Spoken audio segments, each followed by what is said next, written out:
आज का टॉपिक है हेपेटिक हेमेटोमा। प्रीवियस क्लास में हमने पढ़ा था हेपेटिक एब्सेस। एब्सेस में हमने टाइप बताया था कि इन्फॉर्मिंग है, कॉम्प्लेक्स है, लिक्विफाई है, ये सारे डिटेल्स थे। हेमेटोमा का भी जो अपीयरेंस है ऑलमोस्ट सेम है, जैसा कि हम लोग इन्फॉर्मिंग लिवर एब्सेस के केस में देखते हैं। इसमें भी कंप्लीट इल डिफाइंड हाइपोइकोइक कॉम्प्लेक्स एरिया आ रहा है। वेल डिफाइंड नहीं है, इल डिफाइंड है। ऐसा लग रहा है इस रीजन को, जो सर्किल के अंदर में मैंने दिया है, कि ये एरिया लीवर पेरेन्काइमा का एरिया से कम्प्लेक्सिटी है। थोड़ा कहीं कहीं सिस्टिक अपीयरेंस आ रहा है, कहीं कहीं सॉलिड अपीयरेंस आ रहा है, और एक कंप्लीट हेट्रोजीनियस है, इरेगुलर आउटलाइन है। क्लियर है? सबको नजर आ रहा है? लेकिन ये same appearance informing liver abscess में भी होता है और ये सेम अपीयरेंस हेमेटोमा में भी है। कैसे डिफ्रेंशिएट करेंगे? History. History is the very important.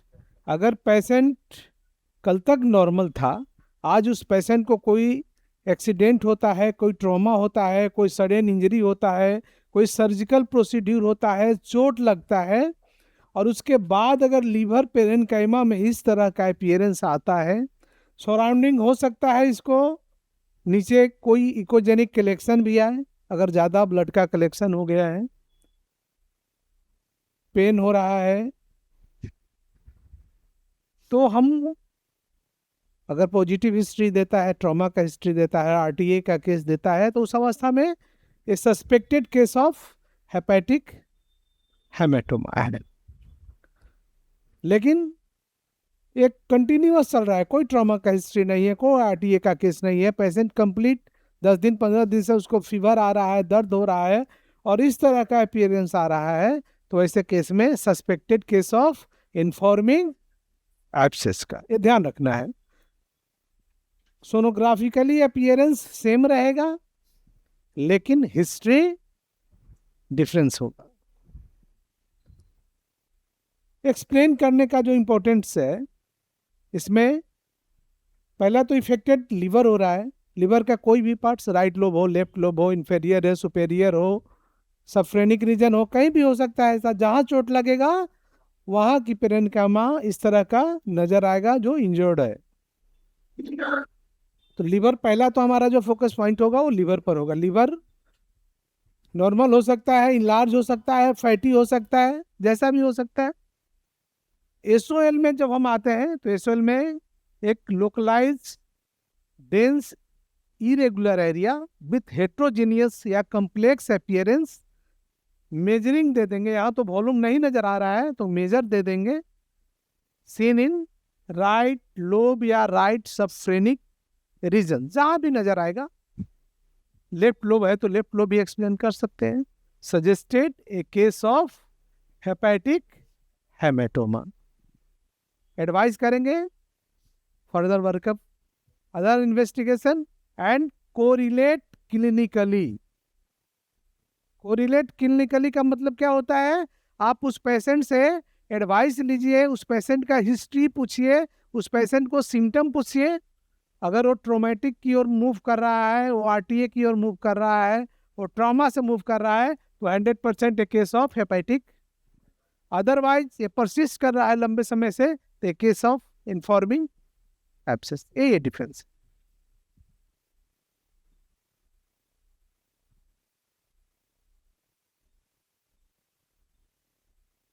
US G reporting indication में क्लियर लिखा है, liver appear normal in large shape size echo textures, size देंगे IHBR not dilated, parenchymal echogenicity appear normal, increase या फैटी इन्फिल्ट्रेशन डिपेंड करता है कि trauma के समय लीवर की स्थिति क्या है उस पेशेंट का। हाइपोइकोई और मिक्स इकोजेनेसिटी, मास या एरिया, साइज और volume in right lobe subphrenic region which में change over time and haematoma resolve no Doppler flow. एक सिंपल वाला तरीका मैंने अभी बताया, एक थोड़ा सा एक्सप्लेन करके, डीप एक्सप्लेन करके किया हुआ है। इंप्रेशन में normal size liver with hepatic haematoma या नॉर्मल साइज लीवर या mild hepatomegaly with a complex area with mixed echotexture seen in right subphrenic. Sign of interrogation देंगे, उसके बाद भी लिख सकते हैं hepatic obtain post traumatic stage. CCT भी लिख सकते हैं या ये एफएनएससी भी लिख सकते हैं या कोरिलेट क्लिनिकली भी हम लोग लिख सकते हैं। सिंपल है। जितना सिंपल भाषा में हम अगर रिपोर्ट को एक्सप्लेन करेंगे तो आगे समझना भी आसान होगा, आगे वाले को समझाना भी आसान होगा और पेशेंट का डायग्नोसिस भी बहुत अच्छा से बनेगा। चलते हैं नेक्स्ट केस रिपोर्ट की ओर। Chiari syndrome, a rare condition caused by obstruction and hepatic venous outflow leading to liver congestion and failure। Rare है लेकिन होता है, ध्यान रखना है।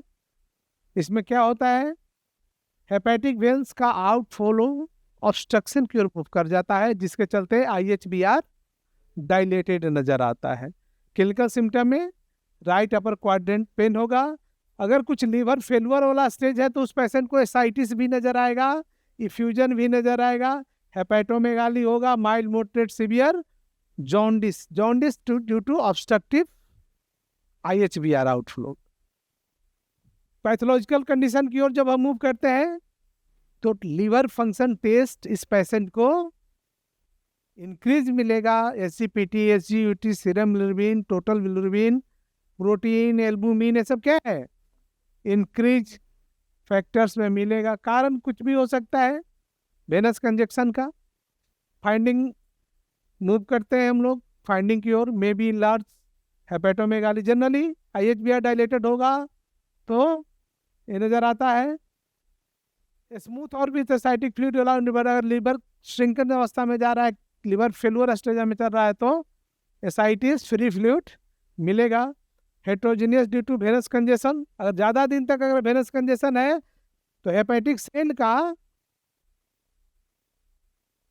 का जो न्यूट्रिशन है वो रुक जाता है और लीवर फेल करना, दैट मीन्स फाइब्रोटिक आना। तो फाइब्रोटिक अगर लीवर सेल होगा तो क्या होगा, कैसा नजर आएगा,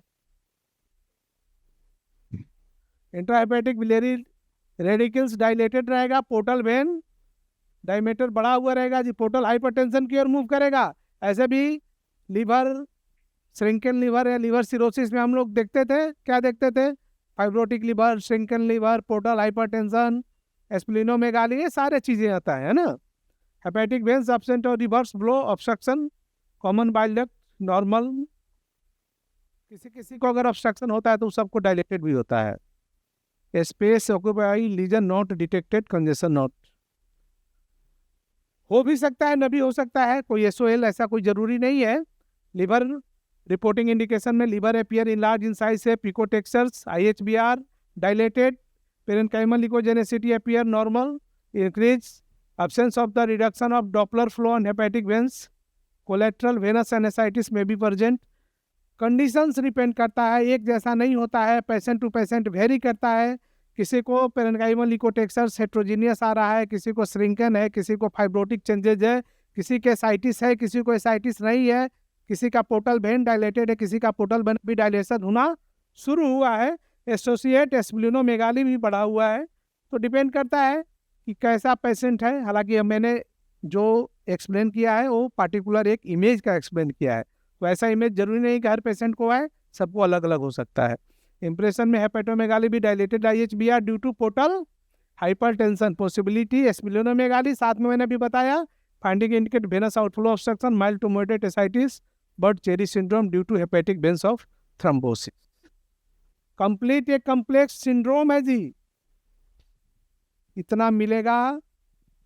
लीवर फेलुअर स्टेज में जाएगा, या तो बहुत ज़्यादा रहेगा या तो श्रिंकन रहेगा, IHBR डायलेटेड रहेगा, पोर्टल हाइपरटेंशन रहेगा, ये सारे एसाइटिस आएंगे, स्प्लीनोमेगाली आएंगे।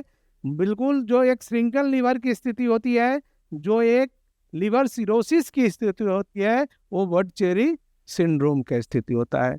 एडवाइस की ओर हम लोग मूव करते हैं। Further workup CHCT abdomen, USG guided FNAC, fibroscan, LFT and other investigation करते हैं। एक कंप्लीट है एडवांस की ओर। Ultrasound is not enough diagnosis, अगर ऐसा लगता है तो इसको हम लोग एडवांस भी लोग करवाता है, सीसीटी एब्डोमेन भी करवाता है। जो भी एसोसिएट फाइंडिंग है फाइब्रोस्कैन, तो हम लोग एडवांस एडवाइस कर देते हैं कि भाई अगर ऐसा सिस्टम बन रहा है या case of bird cherry syndrome की ओर मूव कर रहा है तो आप और एडवांस डायग्नोसिस करवा करके इसको कंसेप्ट को क्लियर कर लीजिए, डायग्नोसिस को क्लियर कर लीजिए। तो ये 2 केस रिपोर्ट इंपॉर्टेंट है। नेक्स्ट क्लास में हम लोग हेपेटोसेलुलर कार्सिनोमा HCC पर हम लोग एक्सप्लेन करेंगे। तब तक के लिए जय हिंद, जय भारत।